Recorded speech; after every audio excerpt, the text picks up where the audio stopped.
This early morning, let's explore walking meditation and then meditate.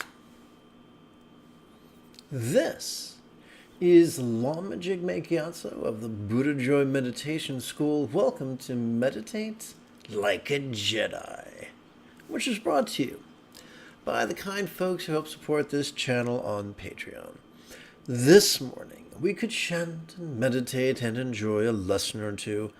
But first, if you love Star Wars and you wish to meditate as transformatively as Yoda on Dagobah under the guidance of Qui-Gon Jinn, be sure to subscribe and ring that notification bell. Good news is if at any point during this morning's live stream you have a specific question about Buddhist meditation or Buddhist philosophy or how to apply them to your life, simply type your question in great detail in the chat window on the right-hand side of the screen.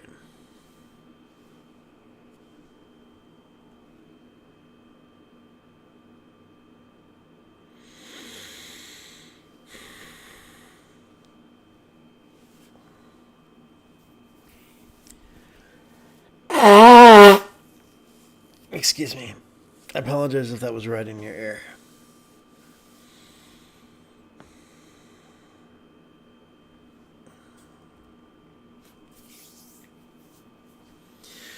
When practiced correctly, walking meditation could be a wonderful tool to cope with either post-traumatic stress disorder or complex post-traumatic stress disorder, according to Dr. Tom Hartman, PhD. He's also the author of the fine book, Walking Your Blues Away, which you can find on Amazon, and I earnestly recommend.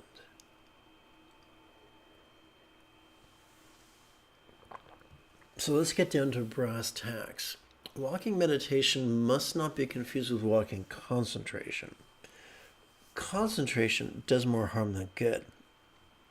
Walking meditation is completely organic and therapeutic. Once we give our mind permission to notice things in a manner that is vulnerable, passive, visceral, and random, then it is almost as if we have accessed the neurological equivalent of a defrag program, which really helps us to process difficult things. So during walking meditation, when we don't choose what to focus on, but we let our mind, to paraphrase Ray Charles, do what it do, it can help to process trauma. We have to ask ourselves, what is trauma? Trauma is any perception that has failed to, any past perception which has been blocked by the hippocampus like a bouncer behind the velvet rope at the entrance to a club denying you entrance because he doesn't like your JCPenney suit.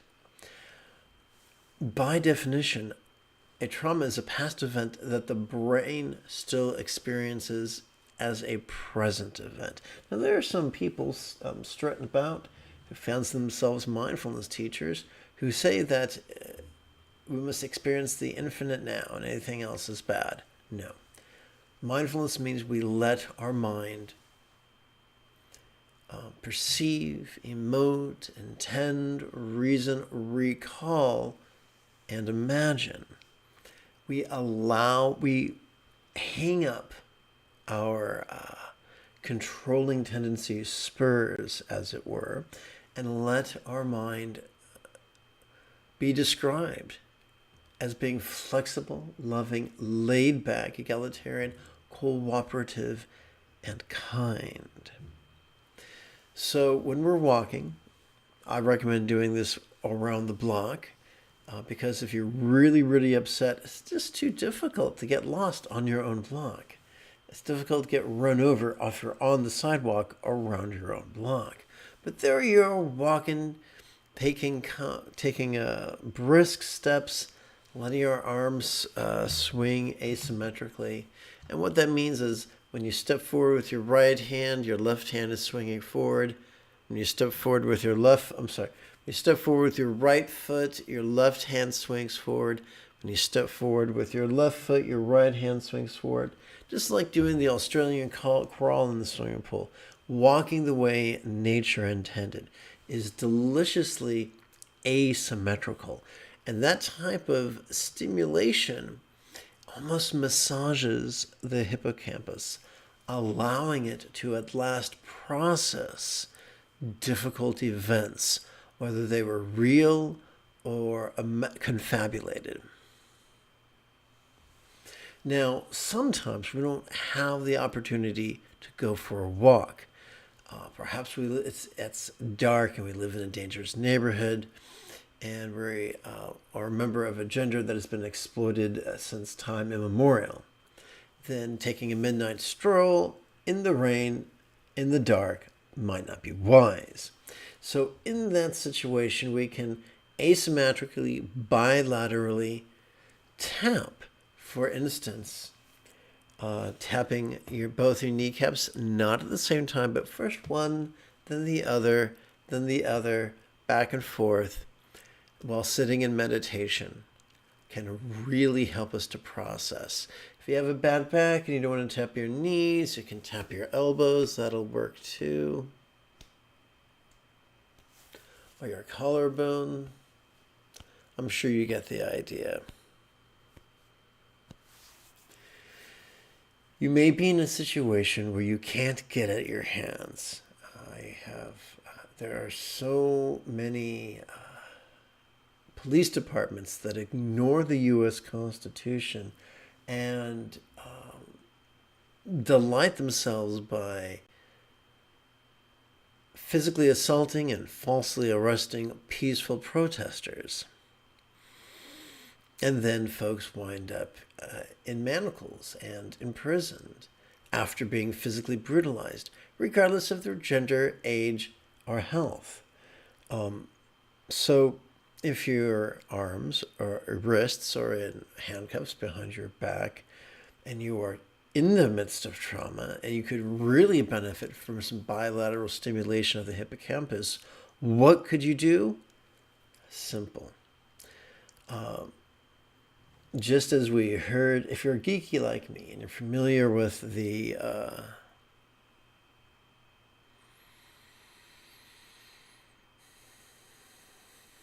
Joss Whedon television show Firefly, they sing, "They can't take the sky from me." Well, they can't take your eyes from you, hopefully. So if you're sitting there and unable to tap asymmetrically, you can gaze asymmetrically. During one phase of your breathing, perhaps your inhalation, you can look one direction. During the exhalation phase of your breathing, you can look the other direction, back and forth, just letting your eyes notice what they notice. Some people would call this a autonomic reset. So whether you're walking, tapping, or gazing from side to side, these things can help us to process the trauma, can help our hippocampus to do its job.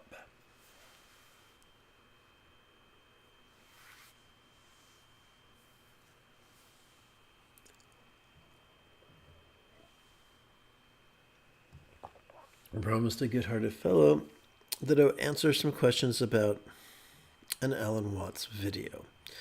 Alan Watts' arc of popularity crescendoed many decades ago. And I'm sure that he meant well. He was a British philosopher who was exposed to some Rinzai Zen teachings and some Taoism. And I would describe him more as a Western pioneer than an actual expert on those things. Sure, he meant well. I really enjoy cinema, but I couldn't successfully direct a quality movie if there was a gun to my head. So I can relate to his situation. Just gotta find my notes real quick. Let's see.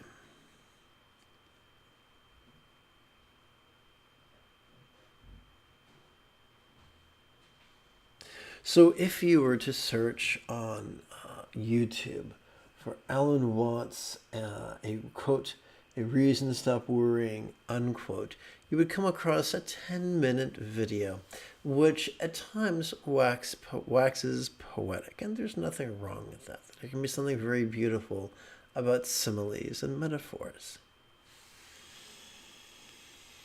But with the best of intentions, he contradicts the Buddha's teachings in several places, and that's okay. He's not a geshe, he's not a kenpo, he doesn't have a PhD in Buddhist studies. That's completely understandable. It's not my job to toss shade or throw shade. It's my job to answer the question of someone who reached out to me on the internet.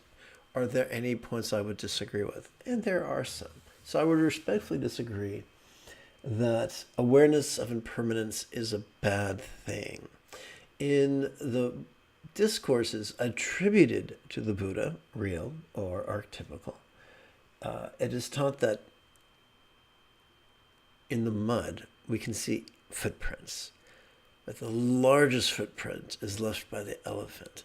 Similarly, if we wish to transcend the destructive survival drive, the tyranny of this destructive survival drives that multiply our misery, then impermanence should be contemplated. Not from the fear-mongering point of view that says do the right thing or burn in hell, but from the point of view that within the arena of impermanence, living in resistance to the presence of things we don't like and the absence of things we do like is folly and worthy of release. So that's the Buddha's takeaway of impermanence. Unlike the method inferred by Alan Watts, that we should basically put our palms over our ears, sing la la la la la, and ignore the inevitability of our eventual demise.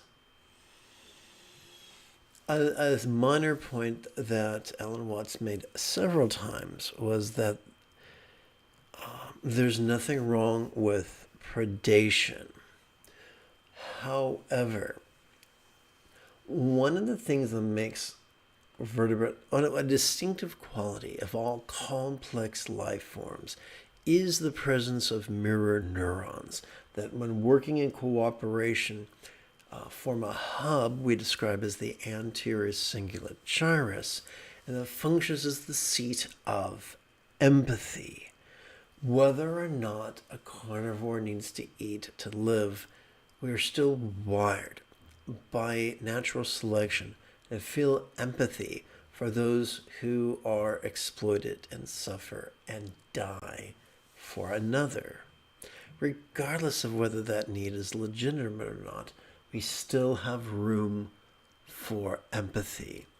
And regardless of the musings of Alan Watts, every complex life form, every healthy complex life form wants to live and not die.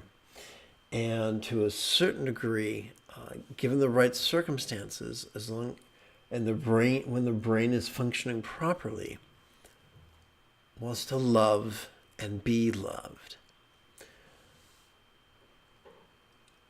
Our understanding of neuroscience has evolved considerably since the 70s. In the 70s, there was an idea that was popular of the triune brain, a reptilian brain, a mammalian brain, and a simian brain.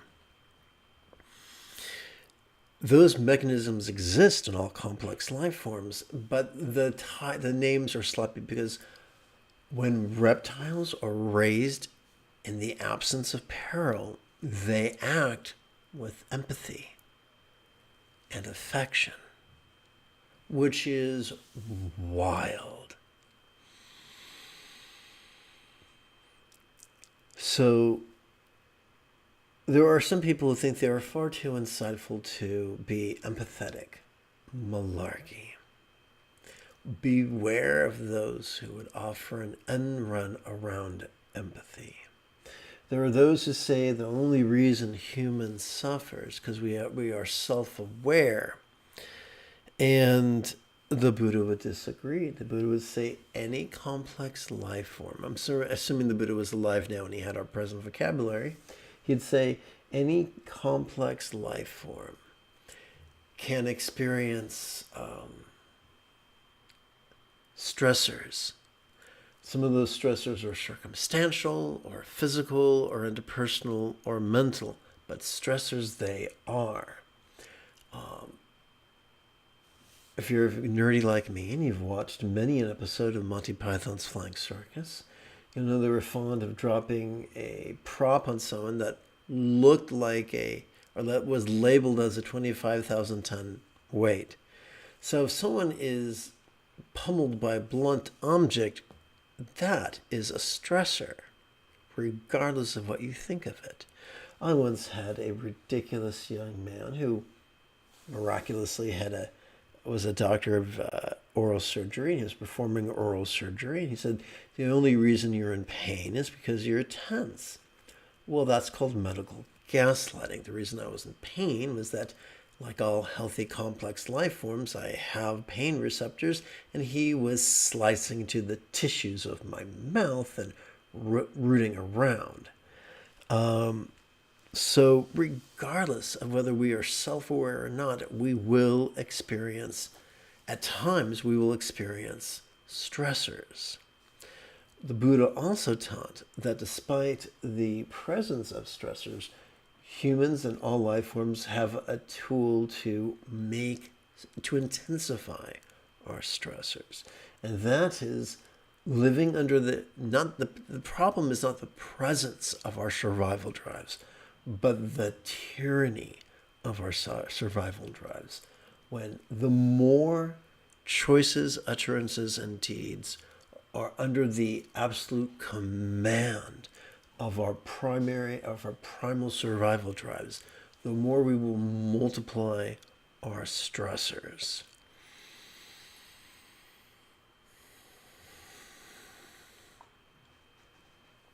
The Buddha's path is about liberating us, not from the presence of stressors, not from the presence of our primal drives, but from the tyranny of our primal drives.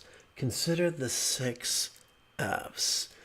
We are wired in such a way that on a primal level, whenever we are introduced to any new individual, our first response is, hey, what am I supposed to do with this individual? Am I supposed to fuck them or fight them or flee from them? Or am I supposed to faint before them? Am I supposed to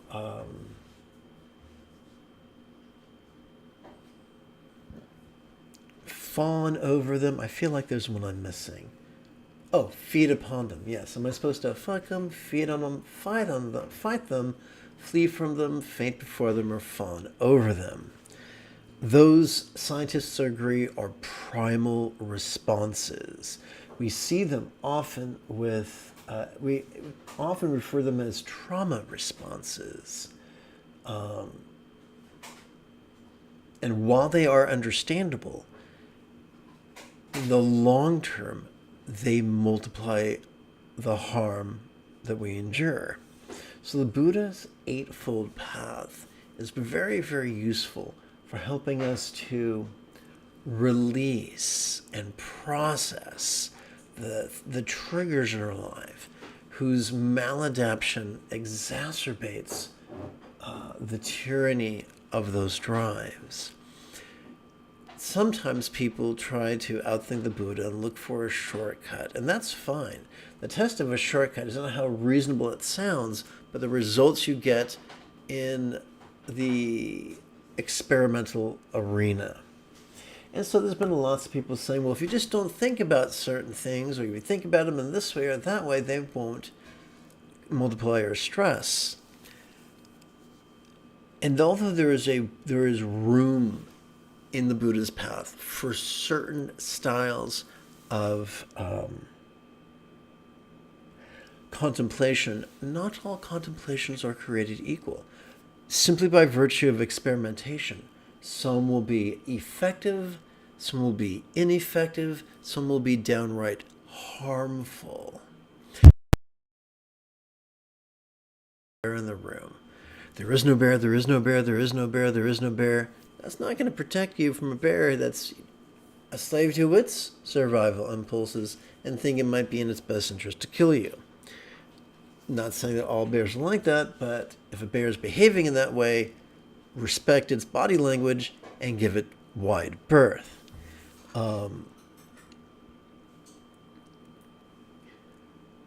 So the Buddha's contemplations were very, very specific. Contemplating interdependence, contemplating impermanence, and of course, training in wishing love.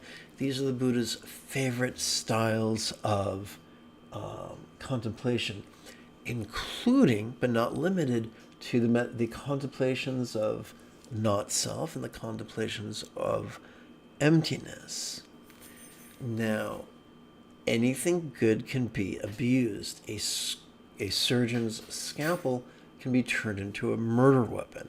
So one doesn't have to travel far to find misguided teachers who have enthusiastically embraced and teach the worldview promoting being rigid, fearful, controlling, elitist, competitive, and cruel, and abusing the Buddha's contemplations in a way that actually multiplies stress. So we have to use discernment. Whenever we receive a teaching and we practice it with enthusiasm for about a week, we need to stand back and notice our results and ask ourselves, is this technique bringing us closer to being flexible, loving, laid back, egalitarian, cooperative, or kind, or is it dragging us away from that ideal? The Buddha taught 7 enlightenment factors. The first one is mindfulness. Any philosophy, any practice that undermines our mindfulness, vulnerable, passive, visceral, and random, is going to impede our journey of enlightenment. So that's one of the reasons why the South Indian Buddhist philosopher Nagarjuna taught of the middle way. He taught that there were conventional realities and ultimate realities. In other words, there's perception and there's release. If we only focus on perception, never release, it's not going to work very well for us. If we only focus on release and not perception, that's not going to work for us. Just as you and I have never seen a one-winged bird successfully take to the skies. Similarly, if we ignore the necessity of both perception and release, mindfulness and meditation, we will not have a very fulfilling journey on the path of enlightenment. So I respect Alan Watts. He was an open-minded British philosopher who, instead of being competitive toward Eastern thought, was open to what Eastern thought he could get his hands on way back in the late 50s and early 60s. So I respect him, but like all beings I've encountered, although I might love him, I'm not always going to agree with him 100% of the time on 100% of all subjects. I hope you found that helpful. I hope that did not come across as disrespectful or yucky. And now, let's get on with the business at hand of actually meditating. And so I push magical button number 9, and through the magic of electrons, bring us over to this morning's practice text, the latest iteration of the easy tantra of green heroin. I'm reminded of our friend Albert Einstein, who is said to have quipped that any educated idiot can make things more complicated, more difficult, and even more violent. That it takes a lot of courage and a little bit of genius to move in the opposite direction.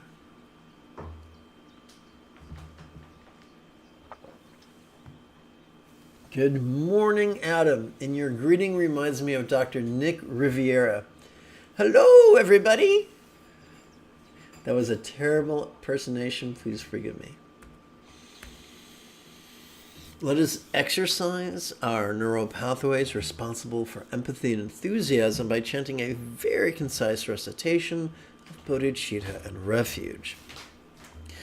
May I liberate all beings by relying on the 3 jewels. May I liberate all beings by relying on the 3 jewels. May I liberate all beings by relying on the 3 jewels. Now through the magic of metaphor and rhetorical question, let us contemplate the dance of impermanence and interdependence. We silently and mentally recite this bit as we breathe in, and this bit as we breathe out.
This brings us to this morning's first of 2 silent meditations.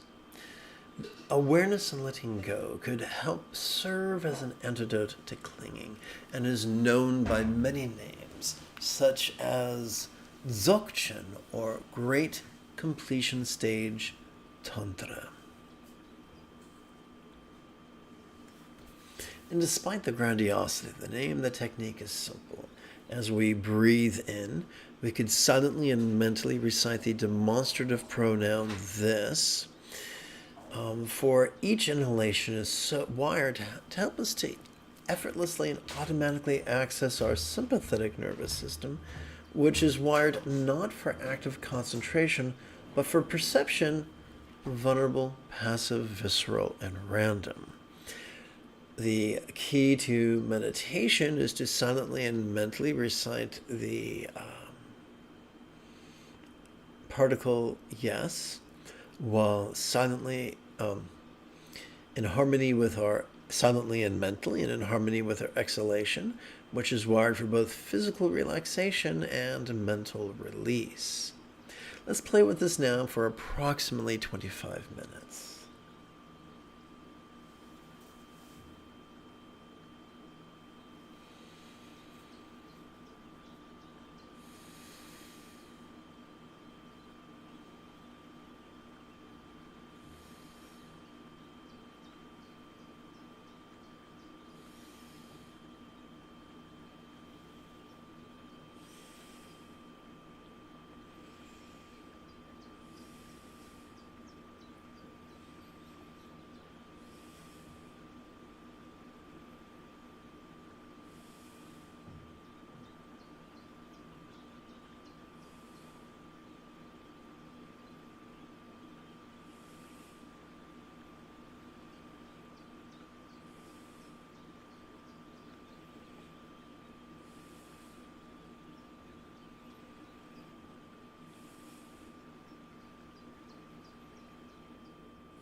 By the way, the enthusiastic practice of mindfulness and meditation constitutes the sixth, seventh, and eighth folds of the Eightfold Path.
By the way, our contemplation of impermanence and interdependence would fit snugly under the heading of Right View's first fold of the Eightfold Path.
If you've just joined us, welcome. If at any point you have a specific question about Buddhist meditation or Buddhist philosophy, or how to apply them to your life, simply type your question in great detail in the chat window on the right-hand side of the screen.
Having completed our first of 2 silent meditations,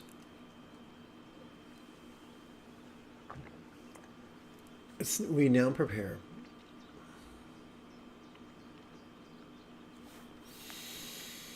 for mantra-oriented contemplations of love and letting go.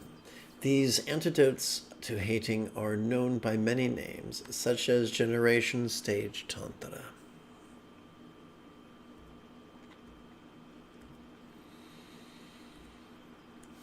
We're going to use love to leap over our competitive tendencies through the cunning use of mantra, metaphor, and mantra and metaphor. Let us, as we physically relax during our verbal recitation of the 10-syllable mantra, may we lovingly wish that all minds of all beings now be as wise as a Buddha's mind, symbolized by a teeny tiny mustard seed-sized syllable.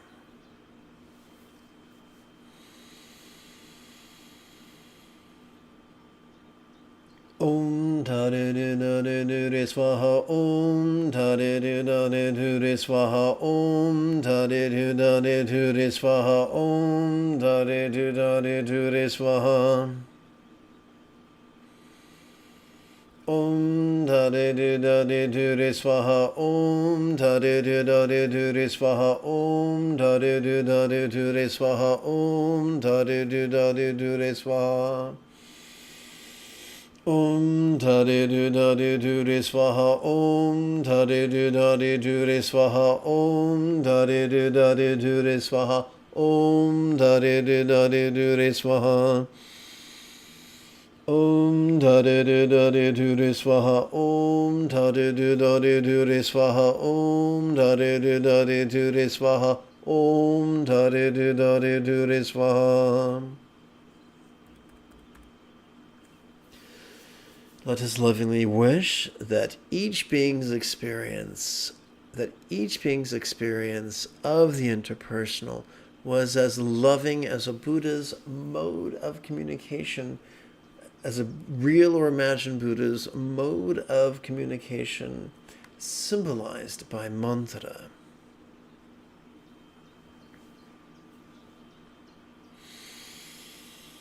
Om Tare Dure Swaha, Om Tare Dure Swaha, Om Tare Dure Swaha, Om Tare Dure Swaha. Om Tare Dure Swaha, Om Tare Dure Swaha, Om Tare Dure Swaha, Om Tare Dure Swaha. Om Tare Dure Swaha, Om Tare Dure Swaha, Om Tare Dure Swaha, Om Tare Dure Swaha. Om Tare Dure Swaha, Om Tare Dure Swaha, Om Tare Dure Swaha, Om Tare Dure Swaha. Let us lovingly wish that all bodies of all beings now be as healthy as an enlightened archetype such as Tara, as depicted in tantric art. Om Tare Dure Swaha, Om Tare Dure Swaha, Om Tare Dure Swaha, Om Tare Dure Swaha. Om Tare Dure Swaha, Om Tare Dure Swaha, Om Tare Dure Swaha, Om Tare Dure Swaha. Om Tare Dure Swaha, Om Tare Dure Swaha, Om Tare Dure Swaha, Om Tare Dure Swaha. Om Tare Dure Swaha, Om Tare Dure Swaha, Om Tare Dure Swaha, Om Tare Dure Swaha.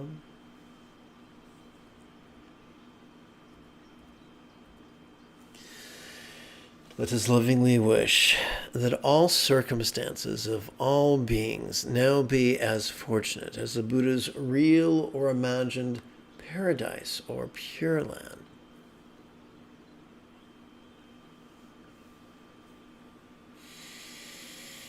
Om Taridu Naridu Swaha, Om Taridu Naridu Swaha, Om Taridu Naridu Swaha, Om Taridu Naridu Swaha.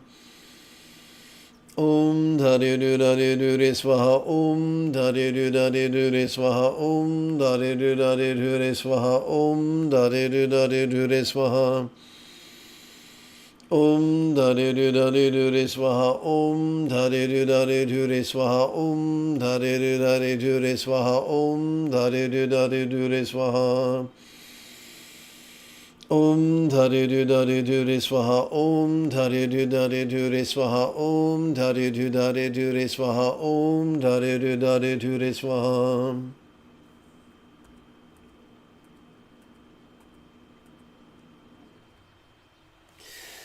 Let us switch gears from love to letting go.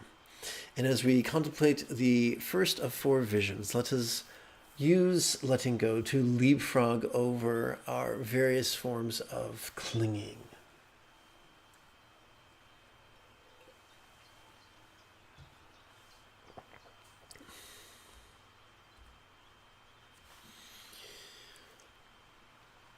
How is it that as we breathe in, our circumstances could appear quite visible, and yet as we relax into the recitation of this 10-syllable mantra, these exact same circumstances could begin to feel as if they were as non-graspable as a Buddha's real or imagined paradise comprised only of light. Om Dharidu Dharidu Swaha, Om Dharidu Dharidu Swaha, Om Dharidu Dharidu Swaha, Om Dharidu Dharidu Swaha. Om Dharidu Dharidu Swaha, Om Dharidu Dharidu Swaha, Om Dharidu Dharidu Swaha, Om Dharidu Dharidu Swaha. Om Dharidu Dharidu Swaha, Om Dharidu Dharidu Swaha, Om Dharidu Dharidu Swaha, Om Dharidu Dharidu Swaha. Om Dharidu Dharidu Swaha, Om Dharidu Dharidu Swaha, Om Dharidu Dharidu Swaha, Om Dharidu Dharidu Swaha.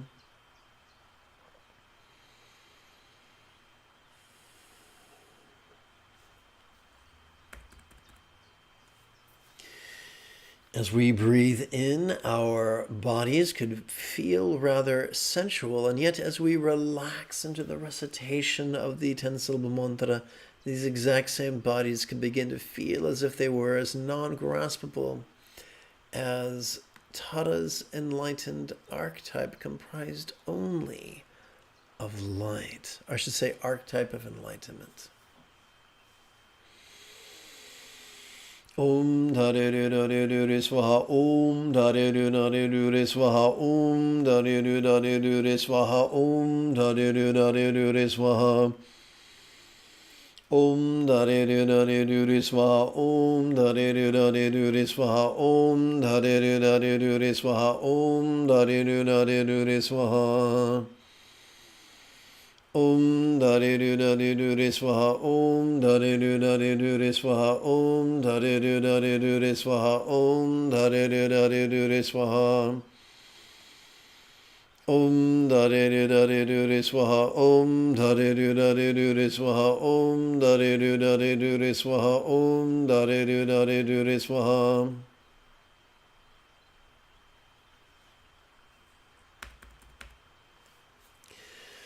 As we breathe in, our experience of interpersonal communication could feel rather resounding, and yet as we relax into the recitation of this 10-syllable mantra, this exact same communication could feel as if it was as non-graspable as a real or imagined mantra comprised only of light. Om Dare Du Dare Du Re Swaha. Om Dare Du Dare Du Re Swaha. Om Dare Du Dare Du Re Swaha. Om Dare Du Dare Du Re Swaha.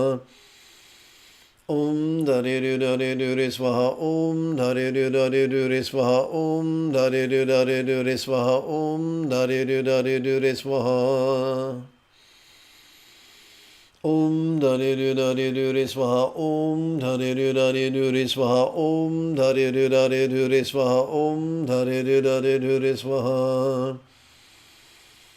Om Dare Du Dare Du Re Swaha. Om Dare Du Dare Du Re Swaha. Om Dare Du Dare Du Re Swaha. Om Dare Du Dare Du Re Swaha.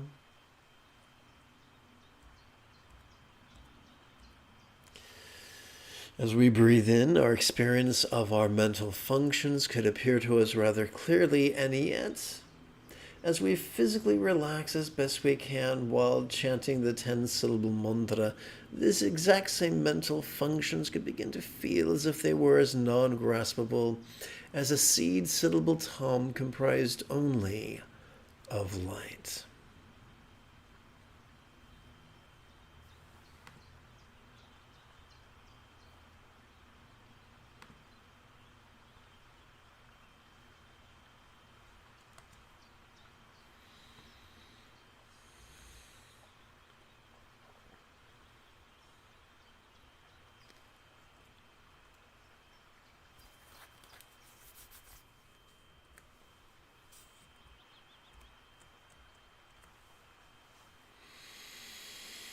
Om Dare Du Dare Du Re Swaha. Om Dare Du Dare Du Re Swaha. Om Dare Du Dare Du Re Swaha. Om Dare Du Dare Du Re Swaha. Om Dare Du Dare Du Re Swaha. Om Dare Du Dare Du Re Swaha. Om Dare Du Dare Du Re Swaha. Om Dare Du Dare Du Re Swaha. Om Dare Du Dare Du Re Swaha. Om Dare Du Dare Du Re Swaha. Om Dare Du Dare Du Re Swaha. Om Dare Du Dare Du Re Swaha. Om Dare Du Dare Du Re Swaha. Om Dare Du Dare Du Re Swaha. Om Dare Du Dare Du Re Swaha. Om Dare Du Dare Du Re Swaha.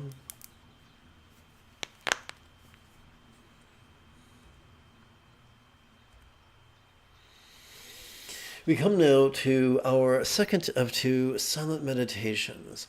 This bliss in letting go could serve as an antidote to craving and is known by many names such as completion stage tantra.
Welcome to the live stream. If you have any questions about Buddhist meditation, any specific questions about Buddhist meditation or Buddhist philosophy or how to apply them to our lives, simply type your question in great detail in the chat window on the right-hand side of the screen.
we come to the spontaneous fulfillment of wishes portion of this morning's practice. The first portion is invoking the archetype of dynamic kindness.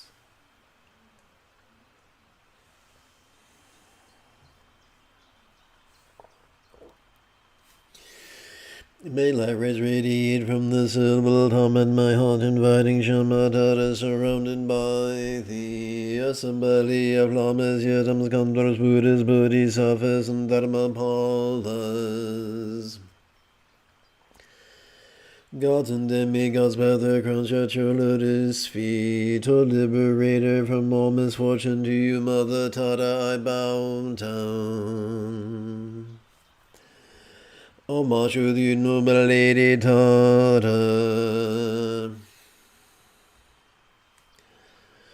Homage to Tata, swift and gallant, his glance flashes like flashes of lightning. Born on the heart of a blossoming lotus that arose from the taste of the triple world's Lord. Homage to her whose countenance is like 100 full moons gathered in autumn, smiling and glowing with brilliant radiance like 1,000 stars clustered ablaze.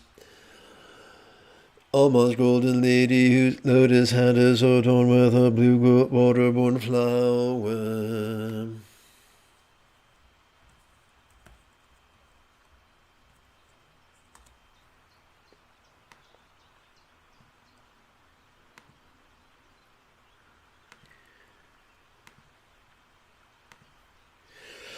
Homage, golden lady, whose lotus hand is graced with a blue water-born flower, embodying generosity, diligence, endurance, serenity, patience, and meditation.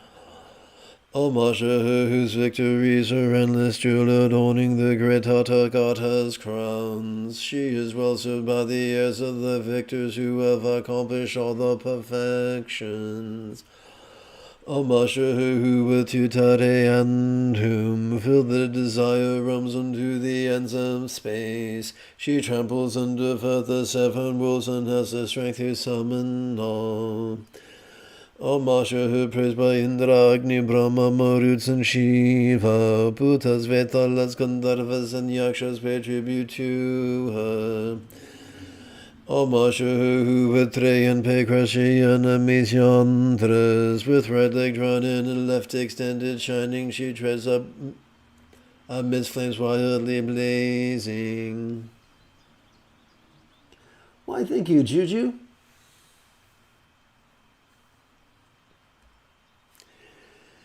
Homage to her who with take 2. Homage to her who with duty this fearsome lady destroys her most powerful demons. With her deep furrowed brow upon her lotus face, she is the slayer of each and every foe. Homage to her whose fingers grace her heart, displaying the mudra of the 3 jewels, graced by a wheel adorning every direction with a dazzling radiance that overwhelms all.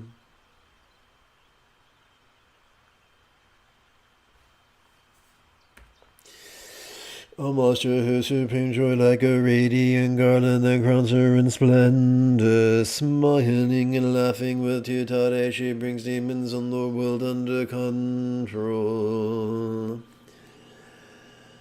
Homage to her who can summon the host of earthly guardians. Her frown quivers and the syllable whom delivers us from every misfortune. Homage to her so brightly adorned with a sliver of moon as her crown. Amitabha graces her locks, his gleaming ray streaming forever forth. Homage to her seated in a halo blazing with apocalyptic flames, her right leg extended and left drawn in. Immersed in joy she crushes legions of foes. Homage to her who on the earth's surface strikes her palm and stumps her feet. Her brow deeply furrowed with whom she fills the 7 nether worlds. Almashu, blissful, gracious domain, the peace of Nirvana. With Om and Swaha in perfect union, she lays waste to every terrible evil. Almashu, who immersed in rapture, shatters the bodies of all her foes. She manifests from the wisdom cerebral, whom displaying each of her mantras and syllables. Almashu, today from Almashu, today form from the seed cerebral to Almashu, today form from the seed cerebral, whom her feet stomping boldly. She causes to quake the supreme mountain of Mandara and the three jewels.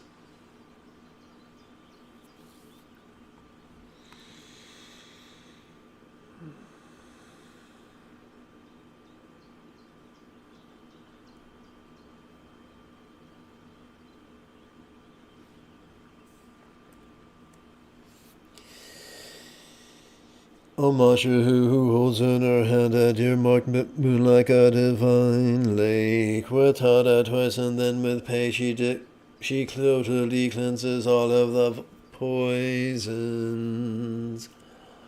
Almashu, who is served by the kings of hosts divine and the Kamnadas, suited in armor of joy and splendor, she dispels all nightmares and soothes away strife. Almashu, whose eyes shine with luster, bright with the fullness of sun and moon. With twice uttered Tara and Dutare, she pacifies the most intractable diseases. Almashu, who has the power to free, she pours forth the realities as a set of three. Supreme Turi, she completely destroys the hosts of Grahas, Vetalas, and Yakshas. This praise with the 21 verses of homage is itself the root mantra. Om Almashu, the noble lady Tara, Almashu Tara, quick one heroine. With two Tara, you are the one who banishes all fear. With Ture, the liberator, who bestows all benefits, and with Swaha, may it be so. Juju, you are utterly welcome. We come to part 2 of 4 of Spontaneous Fulfillment of Wishes, the 5 Well Wishes. May all mind, speech, forms, and lots be as wise, living, healthy, and fortunate as green heroines, real or imagined, cerebral mantra archetype in paradise. May all beings a green heroine master the Eightfold Path as well as liberate others. May all beings practice of kind communication, conduct, and commerce live spontaneous and uncontrived. So communication, conduct, and commerce constitute the 3rd, 4th, and 5th folds of the Eightfold Path. I should say kind communication, kind conduct, and kind commerce. That would be more accurate.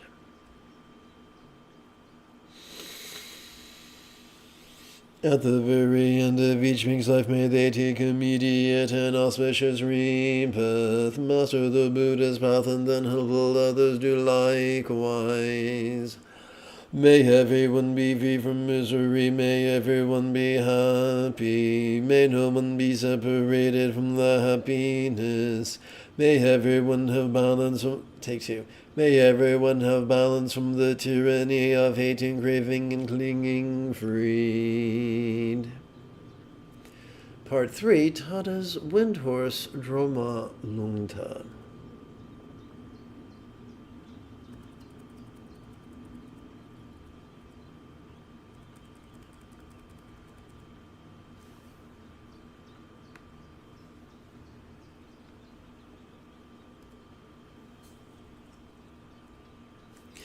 O Queen of Space, Savior of all beings, perfectly pure essence of wind that pervades all. You give birth to all worlds and cause them to flourish, noble Lady Tada, I pay homage to you. Lady whose fame gleams as white as the autumn moon by pacifying all adversity and affliction. and spontaneously bringing favorable conditions and fulfilling wishes. Generate the windows of dissolving the 8 dangers into space. Lady who shines as brightly as the golden sun by eliminating all decadence and poverty, and increasing lifespan, merit, wealth, and renown. Generate the windows of expanding prosperity and fortune. Lady who blazes with the luster of red rubies, but is dispelling all dependency and misfortune, and bringing the whole apparent world under my control. Generate the windows of magnetizing the triple world. Lady who sparkles with blue sapphire brilliance, by repelling all enemies, obstacles, and harm, and granting total victory over all danger and adversity. Generate the windows of overpowering demonic hordes. Lady who beams with emerald green light by pacifying all unwanted circumstances, and accomplishing all aims with auspicious glory. Generate the windows of acting on a space-like scale. We come to the final quarter of spontaneous fulfillment of wishes, the Dharani of interdependence. Om Ye Dharmahi Tu Prabhavahi Tunte Shantata Gato Hyavatat Te Shansayo Niroda Evam Vadi Mahashramanaswam. All phenomena originate from causes. The Tathagata has taught of these causes, and also that which puts a stop to these causes. This too has been taught by the great yogi.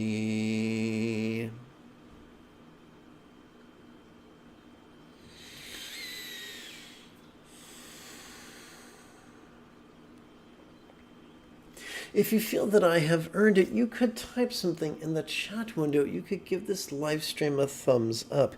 You could share it with a friend. You could even help support this channel on Patreon. In approximately 2.5 hours, I would very much like to return to lead today's mid-morning meditation. Until then, may you and yours be happy and healthy. And if you are as geeky as me, this is the way.